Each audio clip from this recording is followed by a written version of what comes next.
Like that breaks off, we're gunners. Oh, I hope those Eskimos have speedboats.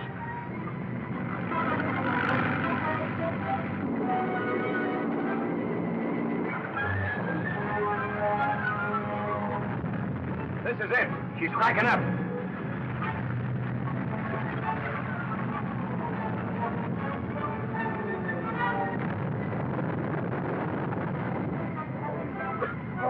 Doc! Doc!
The Eskimos are picking up the others. Where's my father? I put him in a kayak. Oh. Head for the village.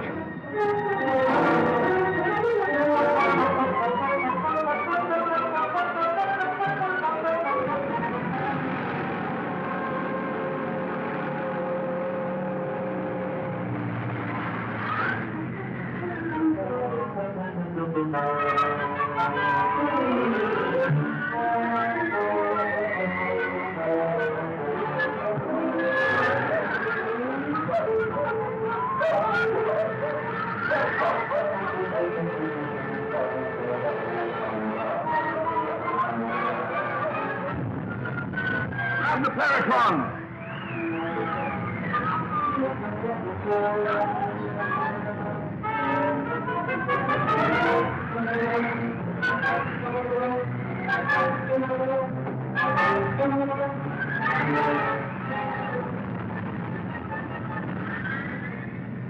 Well, anyway, we didn't lose the Paracron. Two men have fallen to their death, and you feel nothing. How about the briefcase with those notes?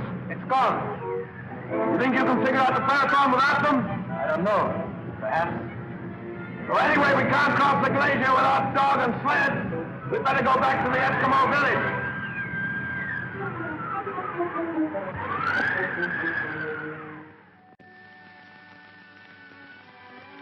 So there we were, marooned in the iceberg. But you came along with the Eskimos. Just in time, too. Just like an angel of mercy. You know what I can't figure out is what was going on board that boat. What happened to Dunn and why? Why was that poison gas loose in the cabin? You get out of those wet things and get some sleep before you take pneumonia. Don't worry about me. I used to go swimming with icebergs every morning before reveille. Yeah, he's a tough guy. Nothing ever happens to him. Hey, what's on here? Oh. Is he all right? Yeah, just plumb exhausted. Needs some sleep. Well, see to it that you get some yourself. Yes, miss. I'll go check on Dad again. Yes, miss.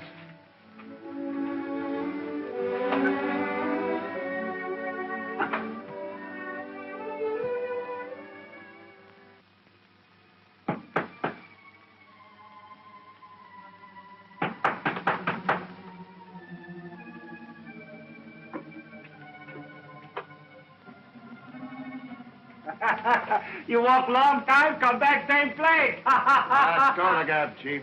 We're starting out again in the morning with a new outfit. All we want now is some grub and a place to sleep. More white men come.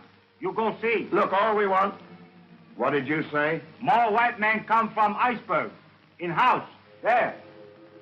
You think it could be? It's impossible. Lady. White lady come. Fly in air like bird. Eskimo go in kayak. Oh, never mind all that. Show us where they are. I show. Moto.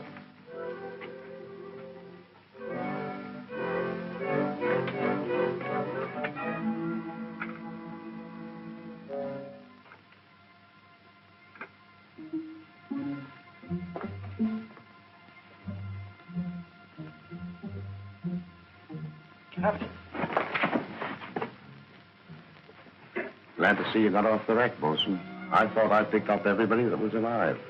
How did you do it? It's a long, cold story, Captain. Who's that? Jim Hudson. Anybody else get off with you? Yeah, Dr. Miller. He's in the cabin next door with his daughter. Who? His daughter.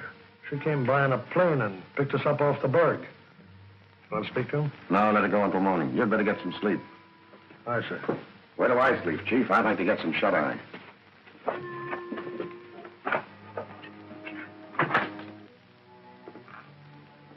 If we had not lost Dr. Miller's notes, it would have been different. But now that we found him alive, he must be kept alive. And the others? We will have to dispose of them. Distasteful but necessary. What are you so touchy about? That's my department, ain't it? What's worrying me is this time it won't seem so accidental. We must impress the chief with the fact that his tribe will be blamed if the white authorities ever find out. Well, then better get to work. Just a moment, Captain. First, my disguise. Forget it. They'll all be dead by morning except Doc, and we're taking him with us. You said that once before, and they're still alive. It's better if they continue to think that I am dead. You masterminds sure ain't taking any chances, are you? Sit down. I'll fix you up.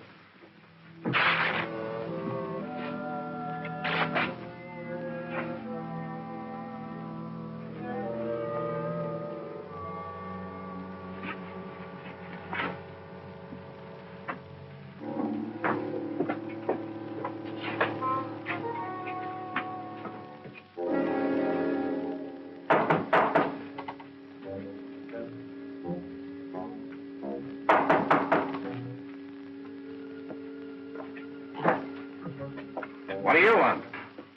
Oh, I couldn't sleep, Captain. I've been worrying about how we're all going to get out of here. Figure we might as well talk it over now.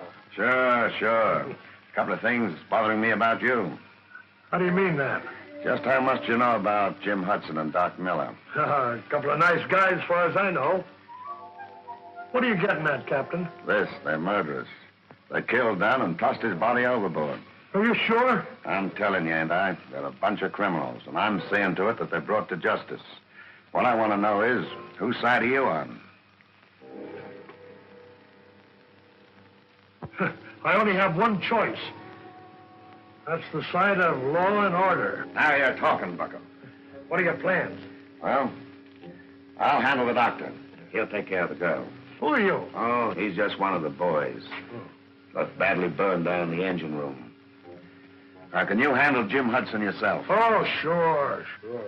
Well, now this is what you do. He's a desperate criminal. And if things go wrong, and he puts up a fight...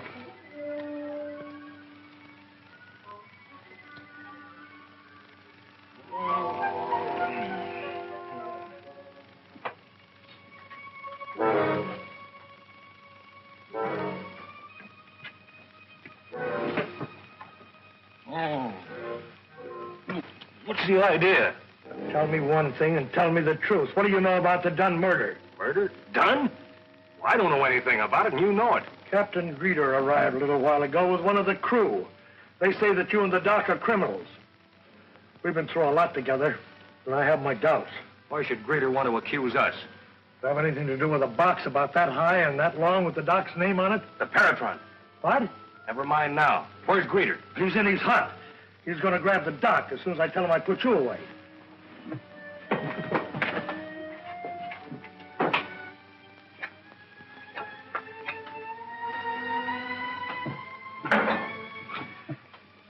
This'll take care of him.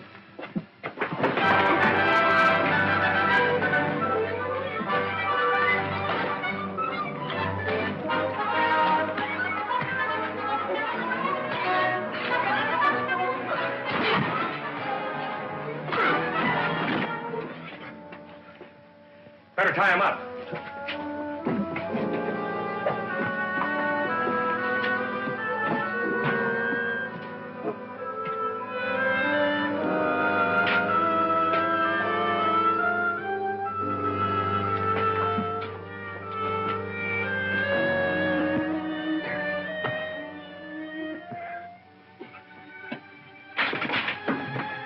Yeah, it's the Peritron, all right. Hey, what is that thing? It's a secret invention of Dr. Miller's. You don't know it, Bosun, but you did your country a great service when you didn't slit my throat. I figured you were the right kind of a guy. And I figured that skunk on the floor there was not but law and order. Keep an eye on him. Oh, well. Hey, that's pretty heavy, isn't it? No, I'm warmed up now. Yeah, no fooling. Say, where did you learn all those fancy tricks? Huh? Oh, from the commando. Commandos, huh? Yeah, rat. You know, the way I figure it, some higher-ups tipped Greeter off over that shortwave radio about the Peritron after we came on board, and they were trying to get rid of us. It's in perfect condition. And you think Greeter and his men are in the pay of someone higher up? I'm sure of it. Well, what do you intend doing with the prisoners? Oh, the chief will keep them here till I can send the marshal up from Bankhead to bring them in. I'd give a great deal to know who the ringleaders are. So would I. We'll find out, though. We won't stop till we do. Well, how will you arrange for us to leave here? Oh, the bosun and I'll go by dog sled. You and the doctor can take the Peritron with you on the plane. Now, we'll meet in Bankhead, and I'll arrange transportation from there. Mm-hmm. Well, we got to get an early start, so we better get some sleep. That's a bright idea, Jim. Good night, Jim. Good night. Come along, honey.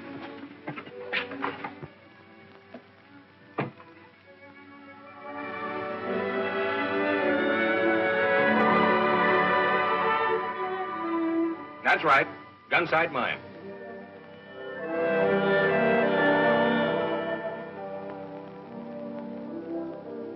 Gun sight mine. Bill Hudson speaking. Hiya, Pop. This is Jim. I'm at Bankhead.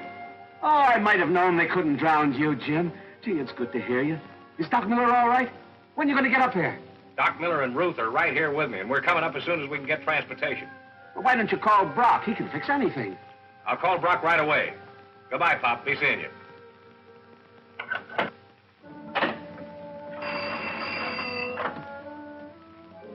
Get me Mr. Brock in Saskatch. That's right.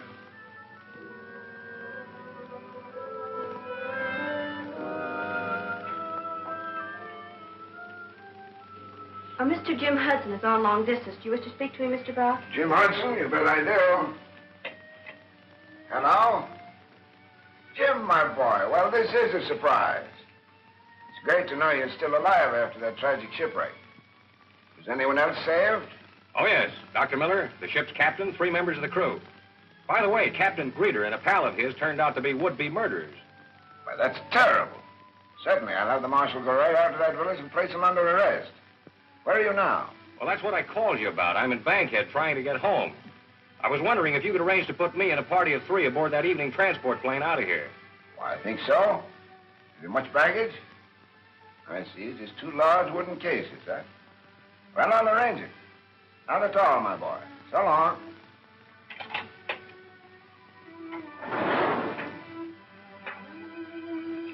HB to Brandon. Come in, Brandon.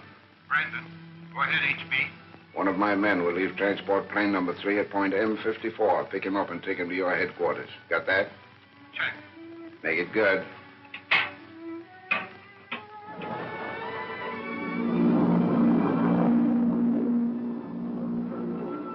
You were lucky to get transportation like this with such short notice. No trouble at all. This Mr. Brock's a good friend of Dad's and a big shot up here, too. He just about runs things up in this part of the country.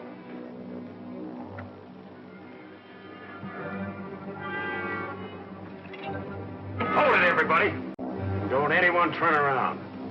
Put your hands behind your heads. Everybody.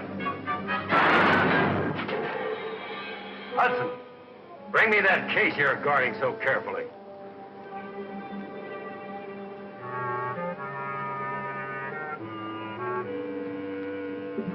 Sounded like a shot, didn't it? Sure did. Better take over. I'll go have a look.